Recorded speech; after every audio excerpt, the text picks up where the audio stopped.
when you were talking, you said they had to call him. First lady, if you go to the castle, you just walk into your husband's office. Well, maybe some can do that, but by etiquette, I think it is wrong to do that. I believe that even if your husband is a director in a company, you cannot just barge in. It's wrong. My upbringing will not tell me I should walk into it. No. I will ask them to call him. And even if he says he's busy, I will go back. I won't disturb him. Because I think it's right so to do. I'm going on and on. So the director said, Mrs. Rawlings, you're so shameless when you're looking for something for your country. I said, yeah, actually, I'm quite shameless because your husband is shooting people all over the place. And I said, excuse me.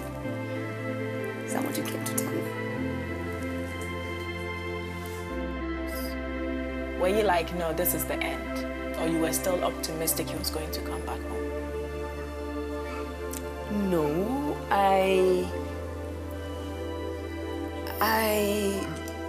Then he came out. I fainted. I'm kidding.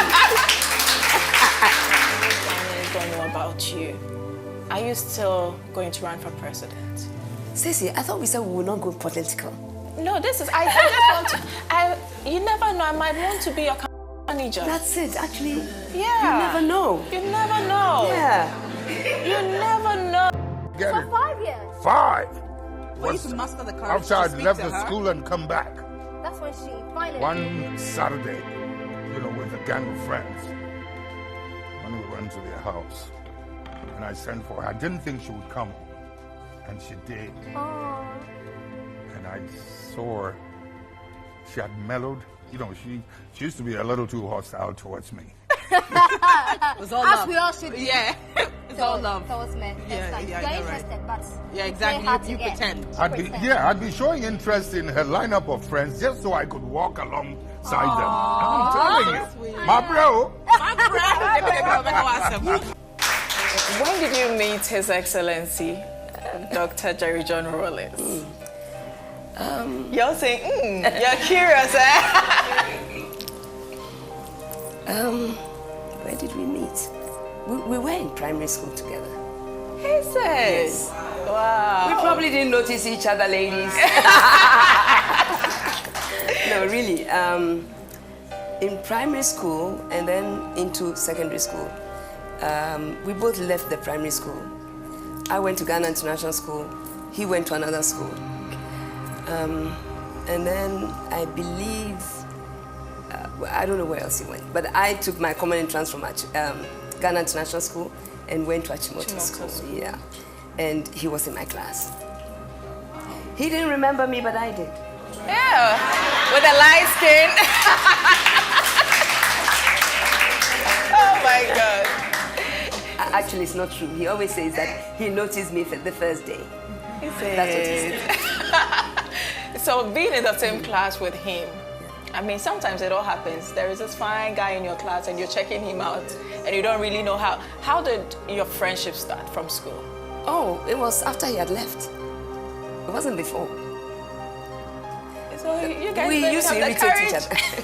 You used to irritate each other? No, not quite. I guess he said I irritated him. And maybe because you had a voice, you're vocal, you get your way. He always uses a certain example. So let me use that example. Okay. He says it, but I know it's true. But I didn't think it was such a big deal. But he still takes it seriously. It was raining in the school, and we had to move from one place to another. And you have your books, so your books are going to get wet. So you either wait until the rain stops and be late to your class, or you rush through and your books get wet. So I was kind of debating, and I thought, no, I will walk. So I'm late, not late.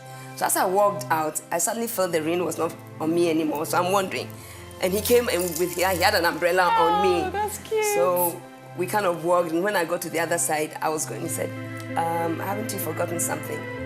And I turned around and I said, like what? I knew exactly what he was talking about. Yeah. So I said, like what? And he said, like, thank you. And I said, should you not be privileged to be holding the umbrella on me?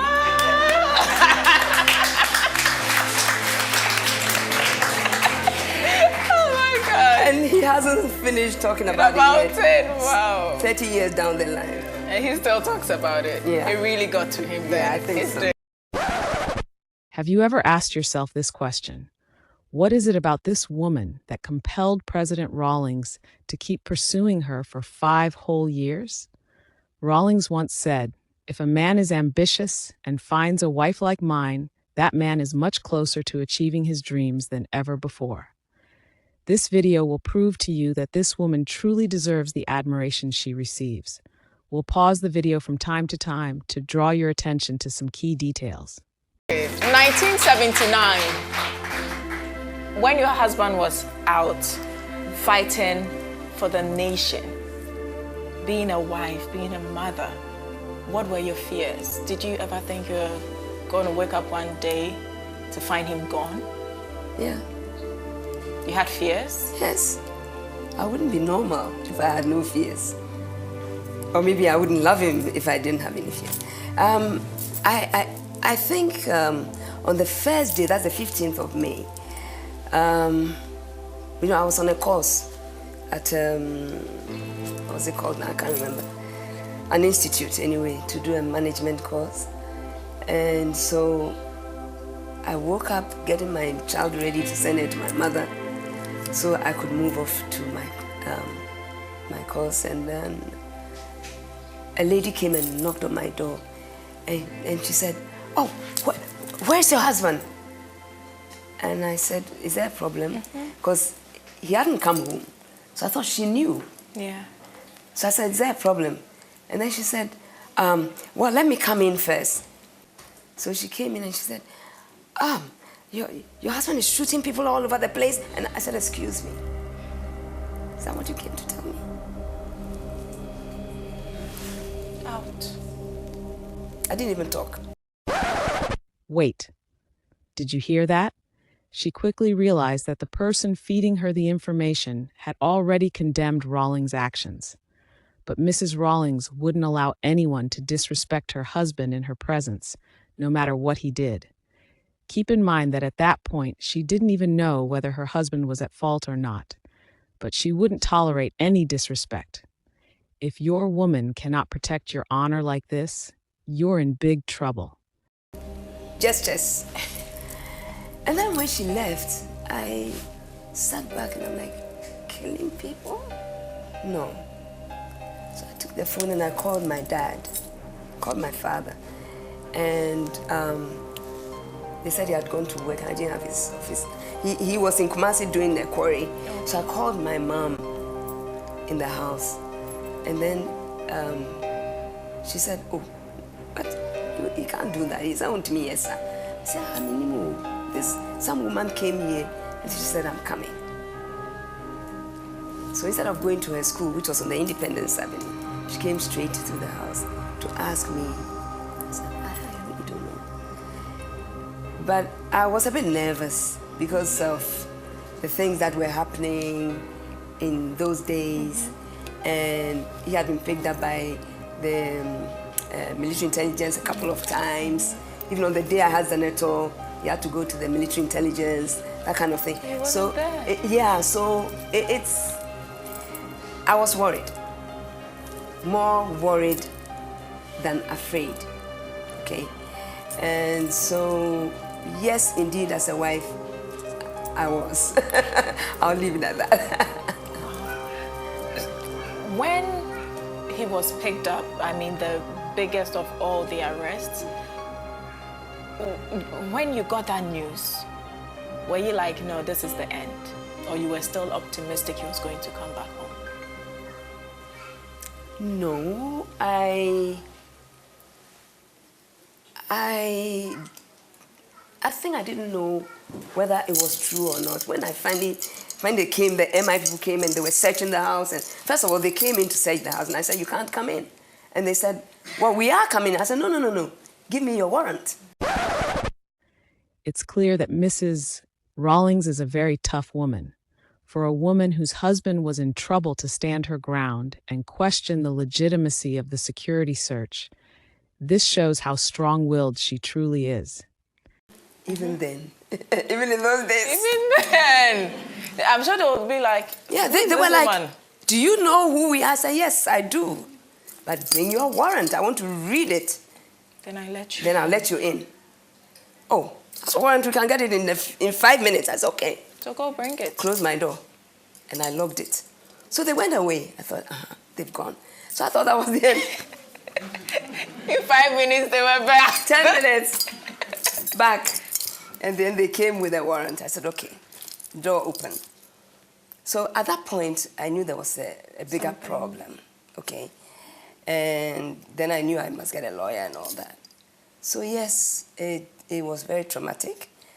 But I knew that he has convictions, very strong convictions. So if he dies for his conviction, so be it. She undoubtedly understood everything about her husband's dream. She wasn't just thinking about herself. She was willing to support him, even if it meant risking his life in the process. That's what he felt, you know. He was prepared to die for those convictions. So I had no way of knowing that he would come out at all. No, not at all. The day he came out, I mean... I fainted. I'm kidding. When you saw your husband come, what was the first thing you did when you saw him out? I think you're very nosy. Am I? I just want to know, because the speculations are just too much, too many. Well, I saw him at the trial. So that was the first time. Because they wouldn't let me see him. No, they wouldn't. Finally, they allowed the lawyer to go in there to see him. Lawyer Duma Bosman and Chachu, they went to see him to be able to... So you really had that long time relationship with the Chikatas? Oh, I knew Chachu when I was in primary school. Yeah. There's certain people I knew from like that. Oh. Yeah. So, and so the first time that I really, really saw him was when, after the first opening of the trial, they gave me a chance to talk to him for 1 minute, they said. 1 minute? 1 minute. They said 1 minute, but I think maybe it was 2 minutes. Okay, it seemed longer than 1 minute. So in a little room, they put him there, and then they allowed me to go in, or they put me in there, they allowed him. Like we see in the movies? Something like that. Yeah. So, that was it. You just want to know. The day he became... So we hugged each other. That's what you want to know? That's what you Thank you. Yeah, very tight. It was more than a hug. Yeah. That's it. More than a hug. Have you noticed how this woman didn't blame or attack her husband for everything that was happening? Instead, all she did was stand by him in such a difficult time. So when he finally became the most powerful man in Ghana, that night, that Are we talking day, about me, or we're talking about my husband now? I want to know, because you've been there. You've been there. And behind every successful man is a woman. If it wasn't for your drive and your energy, I'm sure he wouldn't have made it this far. So when you saw him become the most powerful man as a wife who had seen all these stressful conditions, how did you feel? As I said earlier, we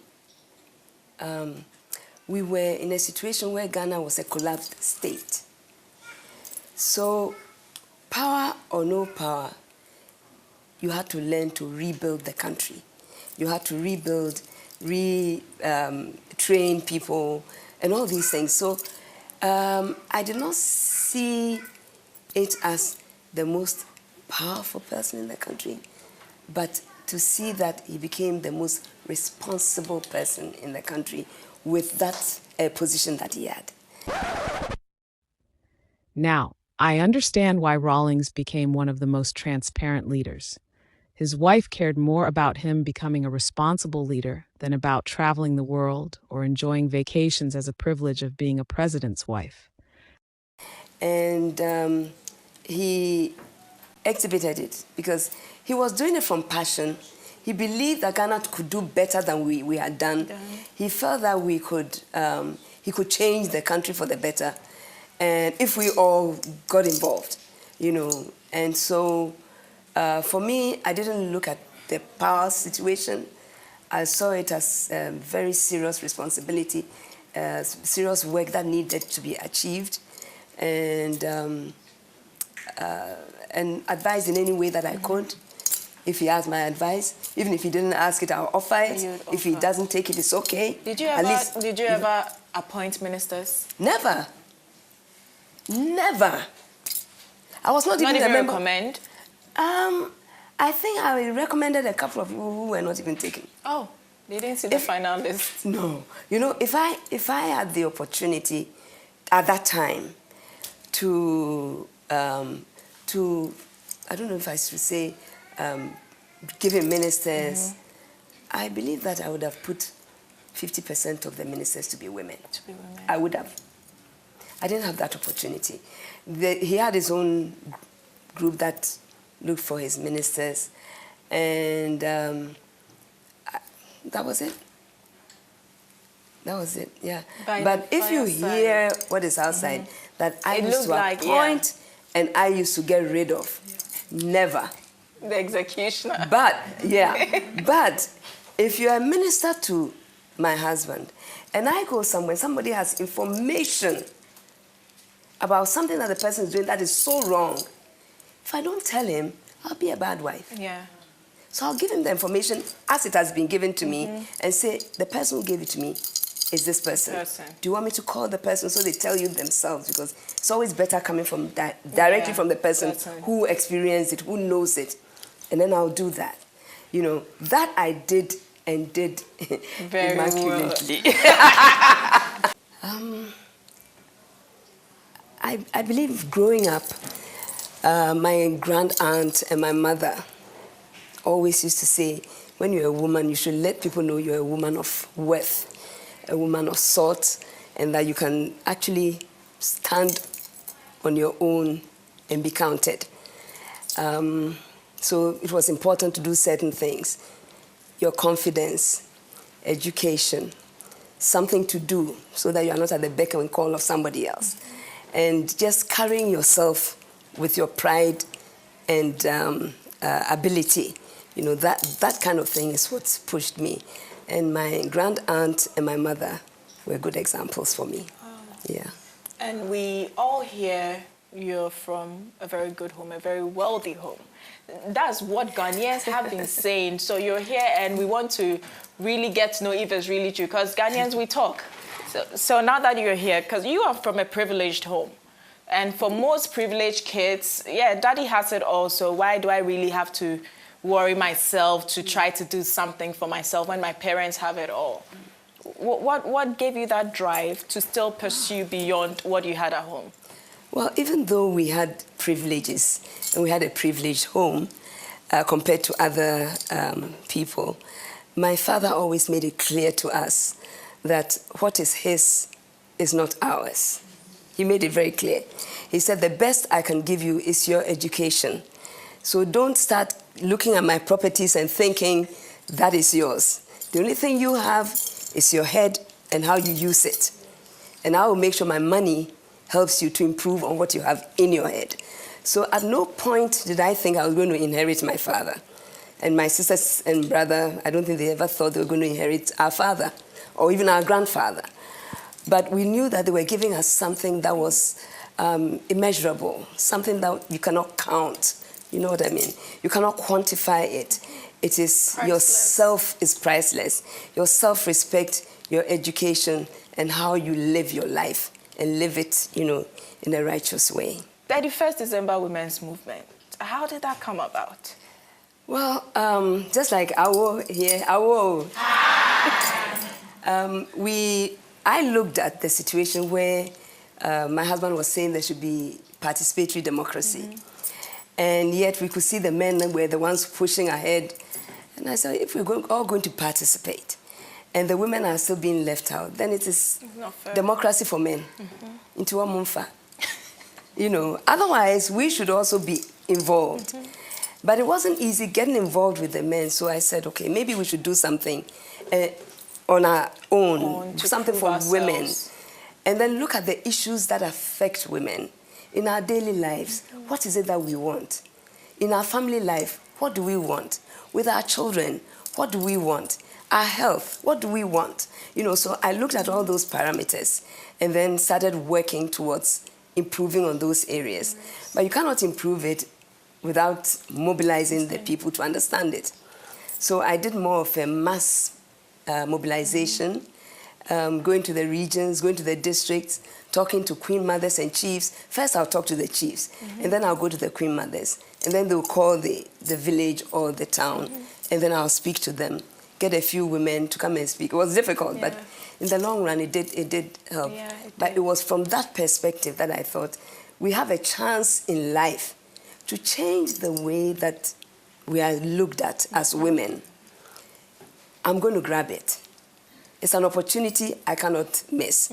I could sit in my quiet place and drink tea and receive flowers, you know. But it was not a time for that. And my husband took over a country that was collapsed, a collapsed state. So we had to build. And in building, yes, reconstruction, literally. In building, I thought this is the chance to put in laws to protect women, laws to protect our children, laws to protect widows. All these things, you know, I kind of pushed, and then give women empowerment, economic empowerment, so they have jobs to do. Or at least tell them that they should work. Because it doesn't really matter how rich your husband is. If you're not working, one day he's going to look at you as like, why don't you find something to do? Yeah. Even when there is money. So it's good to have your own. Even if it's something little, you know that I am working on it. Yeah. So I think this is what drove me to push the 31st agenda. The government never funded 31st. So never. Where was the money coming from? I was traveling and looking for money. Yes.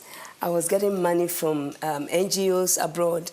I was going to embassies in Ghana, go and show them specific projects and say, listen, I'm doing this in this village or this town, but I need to put up a school to take care of the children who are here so that their mothers can actually do the palm oil and make some money from that.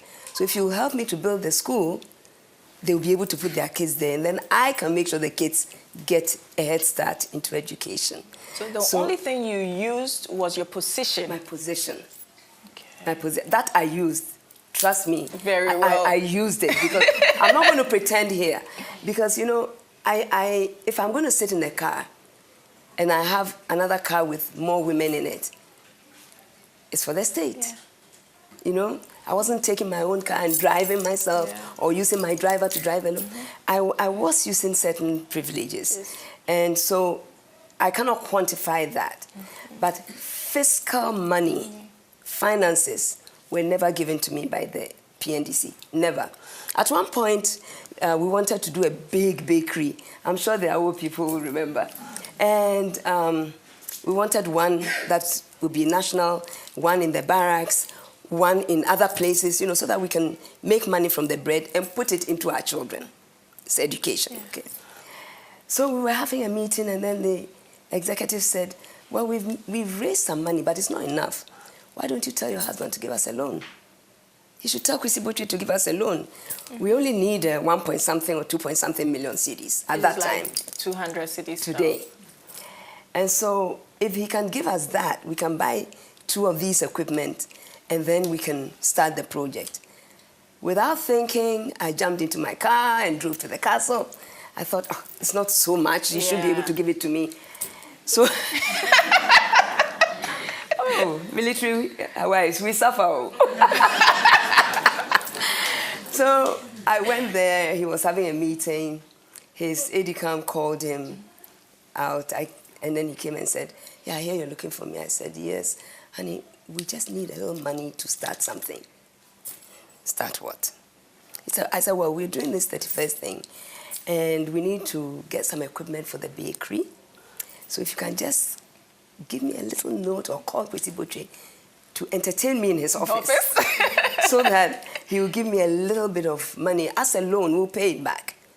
So he looked at me as a loan. I said, yeah, we'll pay it back. Then go to the bank. I said, we'll pay it back. Then he said, honey, if you are worth your salt, I've heard you guys organizing, doing all kinds of things, but if you are worth your salt, go to the bank. I said, I should go to the bank. He said, yeah. Yes. We did go to the bank. You did. When you were talking, you said they had to call him. First lady, if you go to the castle, you just walk into your husband's office. Well, maybe some can do that, but by etiquette, I think it is wrong to do that. I believe that even if your husband is a director in a company, you cannot just barge in. It's wrong.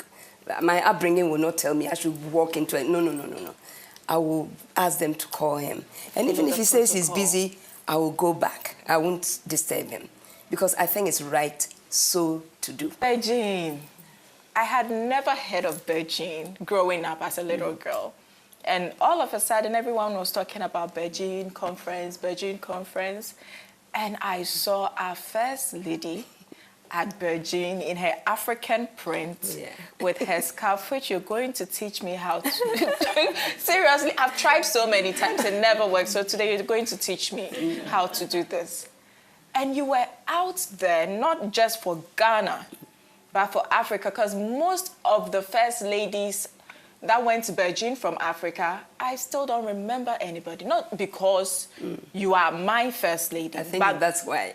Not because of that, but it was the role. Yeah. Every meeting you were there. If somebody had to talk, you made a lot of sense. A lot of sense that would anybody want to put money in Africa. When you got that invitation for Beijing conference, was it like a dream come true? So I'm really going to prove myself to these people that African women can also be there. And how was the experience like? Beijing was a real test point for Africa because we were grappling, we're still grappling, but we were really groping for what level the women should be at. And we in Africa were pushing the girl child's education because my position was that if the young girl coming up is given her due and educated to the fullest, where she wants to get to, and then we direct her in what to do, it will propel the whole country into its development. But if we leave the girl child behind, she's going to one day get married. Her household will suffer. Her children will suffer. Her environment will suffer. In fact, literally, the woman encompasses everything. So let's start it with these young girls and push the agenda through them. By the time they grow to be your age or my age, Ghana cannot be the same. That was my thing. So we're trying to get the rest of Africa to accept it. Some of them were pushing other agendas, and I said, no. So it meant that we had to do a lot of work. And I think that in the long run, we were able to get the Girl Child's program into the Beijing document. Because I got my power from Beijing. Good. Yeah, that's where I got it from. And growing up, I always told my grandfather, I want to be like Mrs. Rawlings. She's so strong, she's so fearless, she goes anywhere she wants to go. Don't say it too loud, they're going to kill me now.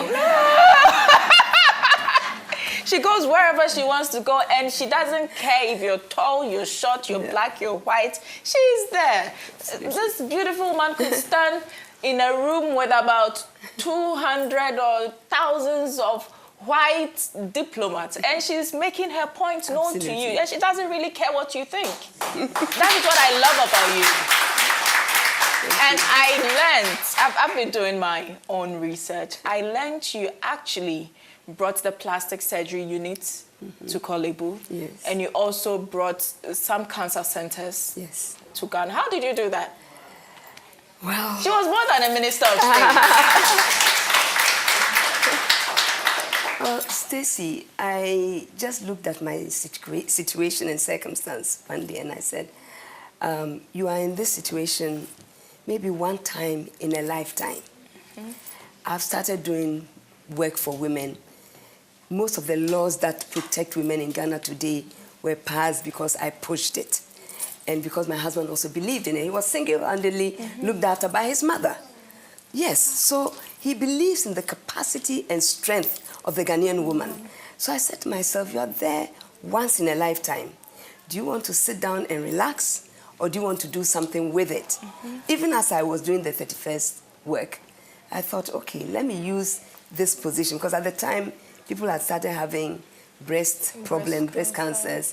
We didn't even have a mammogram. So I actually pushed and mobilized, and were able to get money, and we bought the first mammogram for Ghana. Yes, I think the 80s, I can't remember exactly what, 1985, 84, 85, 86, maybe a lot of people were not born here. So after buying the mammogram, is it called mammogram? Yeah.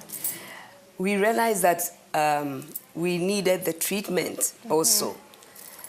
And some of the doctors told me, oh, if we can get a treatment center, because everybody who does it and they see it, that the person has any problem, they send them to Nigeria for the treatment. Especially if you cannot afford to go to Europe, then they send you to Nigeria. When they go to Nigeria, it's big wahala. It was difficult for them to actually be able to get the treatment and all that. So from about 1991 or so, I started looking for funding for the center. For the center, yeah. But while doing this, I bumped into somebody who said, well, I'm not into cancer treatment, but I do reconstruction of burns and all that. So I said, okay. So I'm interested in reconstruction of the Oliver Twist. So I left the cancer thing and started chasing them for this other one. And I got my husband involved in the sense that the people came to Ghana and wanted to meet him. So I organized the meeting for them to meet him. I think it was Rotary International and other organizations that came together and, you know, brought the center for burns and all that, and reconstruction, you know, plastic surgery for people who've, you know, they are injured and all that.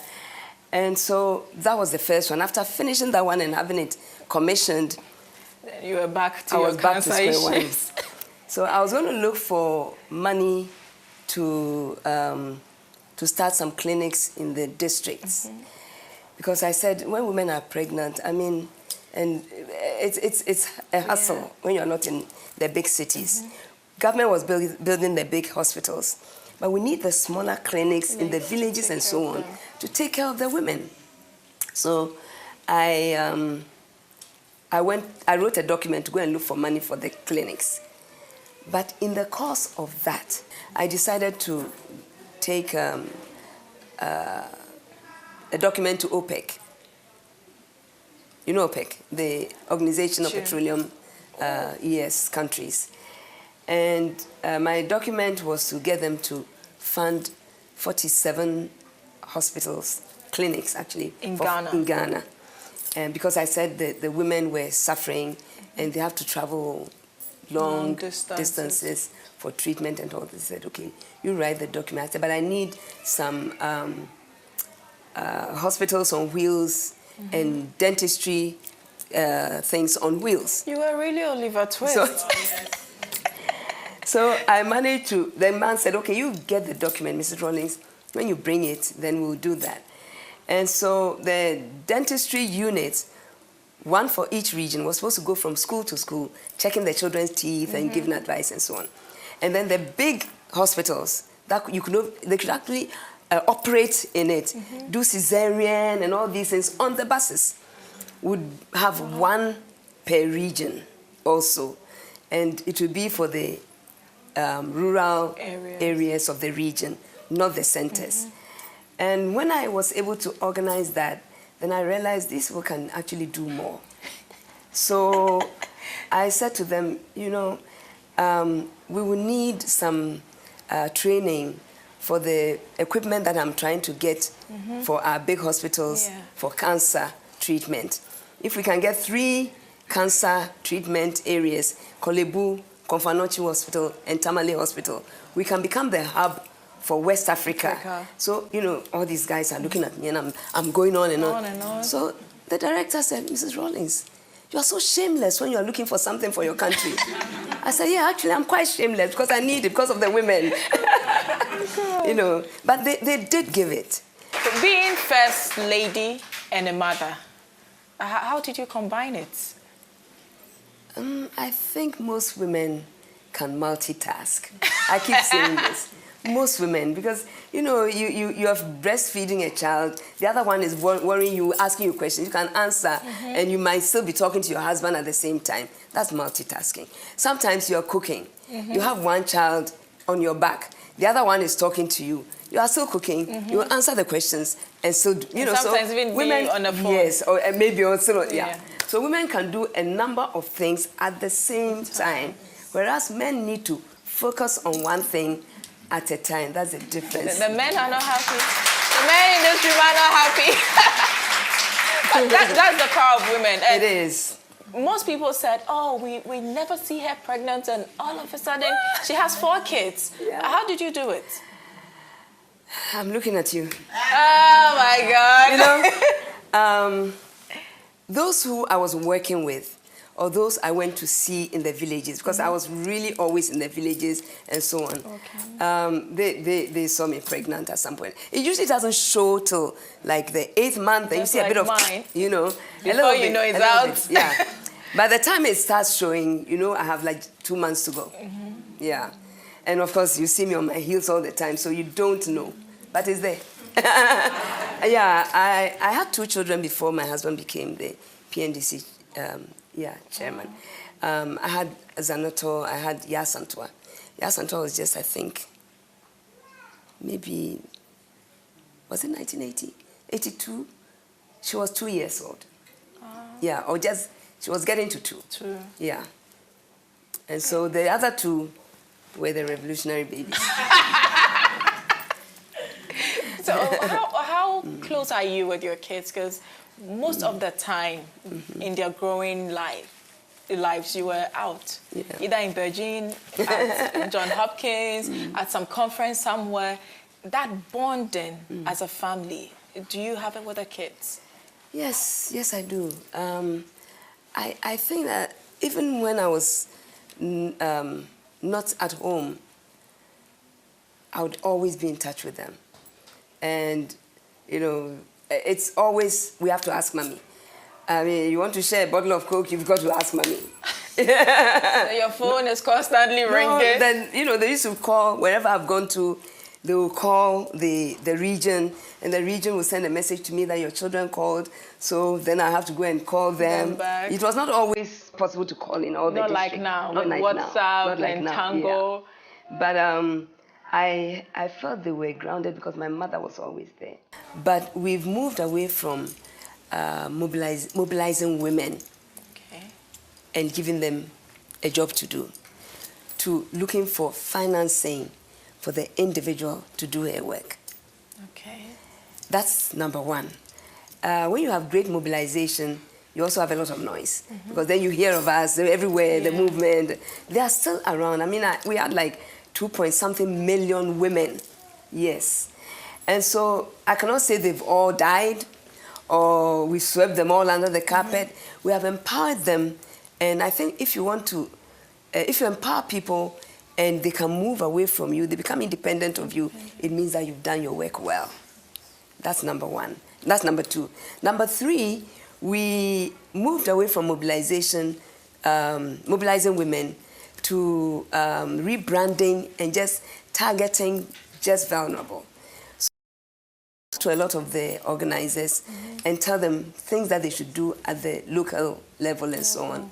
But we are not being covered the way, I mean, I was first lady, everybody was, they have newspapers, and today maybe they would rather not have me in their newspapers, you know what I mean? So we do certain things.